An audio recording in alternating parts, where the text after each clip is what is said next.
Amis rôlistes, bonjour, bienvenue sur GEPTV pour cette nouvelle vidéo. Alors il y a quelques temps, je vous ai parlé d'un jeu de rôle qui m'avait fortement marqué. C'était Sapinka. C'était chez c'est Odonata Édition. Alors Sapinka, c'est un jeu de rôle uchronique et fantastique. Pourquoi uchronique? Parce que ça se passe dans un 15e, 16e siècle, donc la période des grandes découvertes en Amérique du Sud. Et l'histoire ne s'est pas déroulée tout à fait comme prévu, puisque les conquistadors espagnols n'ont pas écrasé l'Empire Inca, mais ils sont arrivés à une sorte de statu quo, donc se sont installés sur les côtes à travers des comptoirs, et en fait il y a une espèce de paix assez fragile entre l'Empire Inca et les Espagnols. Voilà, en gros c'est ça. Dans ce jeu-là, vous incarnez des Amachaks, c'est-à-dire des espèces de shoemasters, exploranceurs, enfin des agents du Sapinka, donc du grand Inca, du grand empereur, pour ceux qui ne connaissaient pas, en fait, parce qu'il y a plusieurs, on va un petit peu détailler tout ça à travers justement ce supplément. Donc vous êtes des agents dotés de pouvoirs spéciaux, fantastiques, c'est pour ça que j'ai mis le qualificatif fantastique au début. Donc oui, vous êtes dotés de pouvoirs liés aux animaux totems. Voilà, donc il y a une grosse étude qui a été faite sur la mythologie et le folklore andin. Il y a beaucoup de choses qui ont été faites au niveau des recherches. Historiquement, c'est très costaud. Donc moi, j'avais adoré Sapinka et c'est pour ça que vraiment, je me suis jeté sur ce supplément qui s'appelle Tuantzitintsuyu. En fait, bon, c'est l'Empire Inca en Inca. C'est pas évident à dire. Enfin, il y a juste une petite gymnastique de vocabulaire à apprivoiser, mais sinon le jeu est vraiment très accessible. Donc on va jeter un petit coup d'œil à ce supplément de contexte qui vraiment appuie vraiment la règle de base et donne énormément d'informations supplémentaires qui vont permettre au meneur de jeu de créer ses propres scénarios. A tout de suite pour le lecture express de Tuantzitintsuyu. Voilà.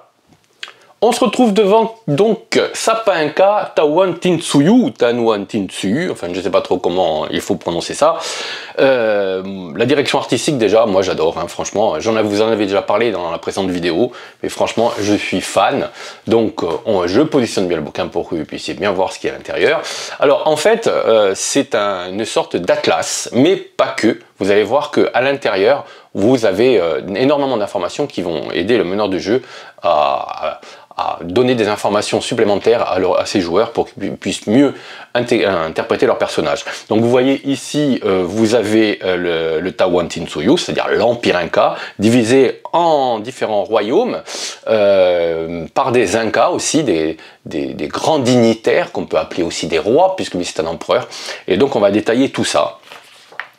Donc on continue, plein de petites. Alors franchement, moi les couleurs pastel et tout, je trouve ça vraiment génial.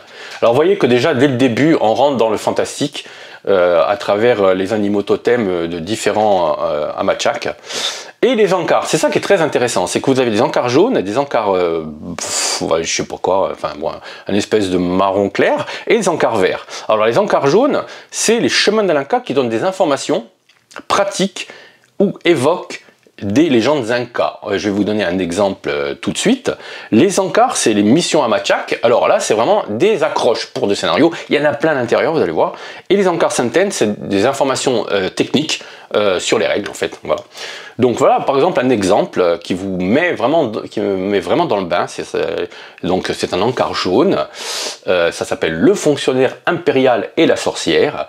Je vais vous faire lire un petit extrait, par exemple. Antarki patiente depuis déjà de bonnes heures, bien qu'il reste assis, les yeux mi-clos et le corps calme, il bouillonne à l'intérieur. Il n'a pu serrer ses jumeaux qui viennent de naître que quelques minutes au creux de ses bras.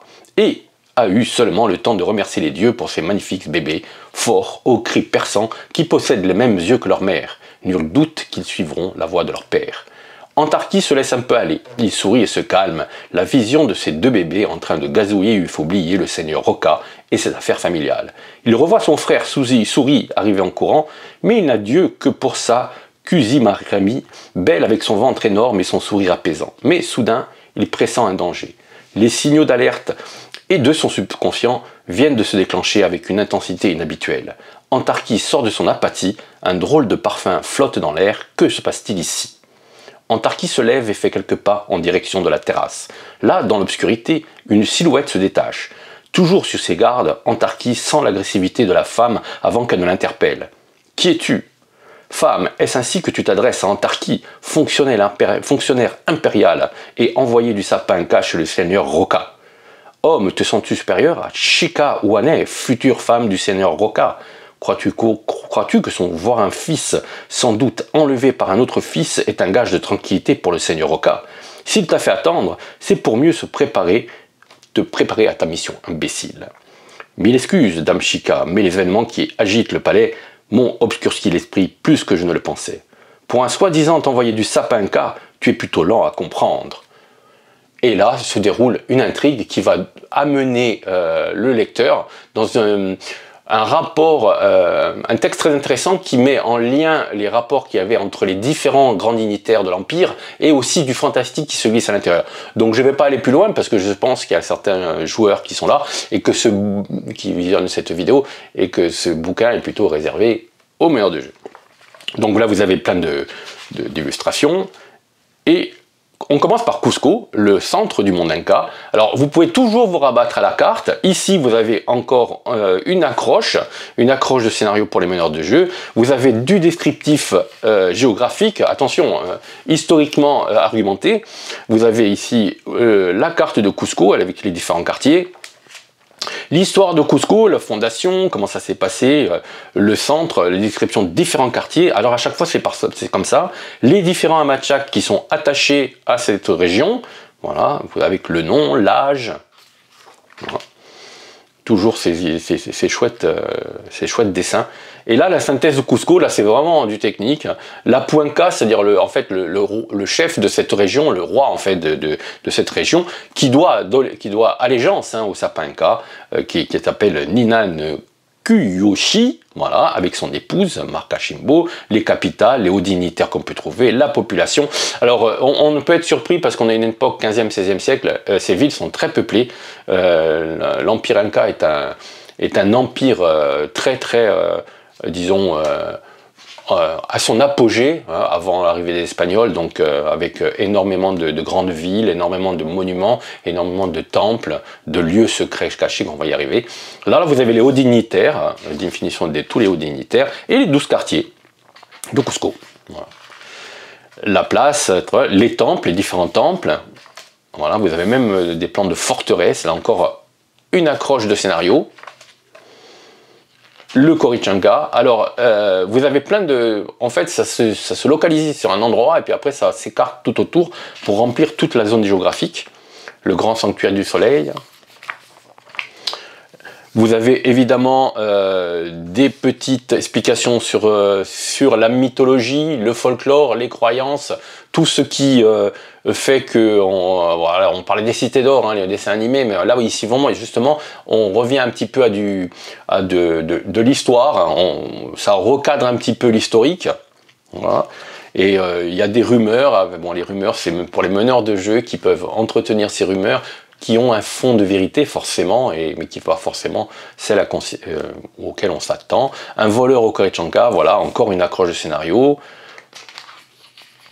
Les arbres, la vallée sacrée, voilà, une autre région, le havre des Incas, Pisac. Alors tout ça c'est dans la même région, hein. Voilà. Moret, vous avez tous les petits lieux, les autres sites d'importance, bon les derniers, voilà, sites d'importance. Vous voyez que c'est super chouette. Hein. On passe à une autre région qui s'appelle le Kinchaisuyu, le Kinchaisuyu, bah bref, je sais pas trop. On peut la reporter ici. C'est cette région qui est par ici, je crois, le Kinchaisuyu. En fait, il faudrait que je tourne le bouquin, voilà. Et là, vous avez tous les lieux avec les différents, vous voyez que c'est séparé. Voilà, Cusco, c'était là. Les autres régions sont là. Alors il faut un petit peu voilà, le Chinchaisuyu, c'est la région du nord, comme je vous disais. Hop, je reviens à l'endroit. Et là, on redécrit les zones géographiques. Vous avez la carte hein, en plus. À chaque fois, vous avez la carte avec les lieux, les temples, les zones cachées, les capitales, les forteresses principales, les centres cérémoniaux, ou centres cérémoniels, pardon. Les enclaves espagnoles, qui est ici, vous voyez. Les personnages importants, toujours la même structure. Hein. les Andes équatoriales, voilà, qui est toujours une partie de cette région. Alors vous voyez qu'on décline après, on prend la région, puis après on décline en zones plus précises. La légende de l'Inga Chungana. Alors une légende court à propos de la fontaine du bain de l'Inca. Elle serait à même à celui qui a des intentions pures d'apporter jeunesse et santé à qui s'y baigne. Donc une fontaine de jouvence, hein, évidemment. Naturellement, les officiels ont boni la chose et l'habitant de la ville et les pèlerins rendent grâce aux rivières qui alimentent le site sacré des prières. Vous voyez que vous avez toutes les explications. Il y en a qui sont vraiment faites pour décorer vos descriptions. Il y en a d'autres qui sont vraiment intéressantes pour développer et créer des scénarios dessus. Les autres sites. 2 accroches de scénario, vous voyez, il y en a plein. Les forêts de brouillard, une zone un petit peu mystique. Alors vous avez des lieux qui sont plus dangereux que d'autres, hein, évidemment. Vous avez des endroits où même vous avez de l'adversité par rapport à des peuples qui n'ont pas voulu se plier à l'autorité du Sapa Inca. Ici vous avez de grosses accroches de scénario, la côte nord, l'histoire. Les différentes conquêtes, comment le Sapa Inca est arrivé à conquérir ces zones, est-ce qu'il y a encore de la résistance ou pas, tout est décrit. Les 6 différents sites, les hauts plateaux, beaucoup de plans de ville.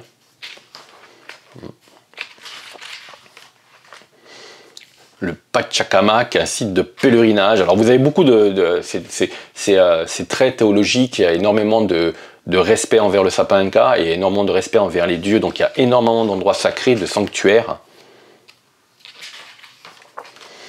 Les vallées. Alors vous voyez qu'il y a du texte, hein, il y a de quoi lire. Évidemment, si vous voulez développer votre scénario dans une région, vous n'êtes pas obligé de tout lire, hein. Vous vous concentrez sur la région qui vous intéresse. Évidemment, l'Antintsuyu, une autre région, vous avez beaucoup plus petite, voilà, où il y a Cusco à la limite.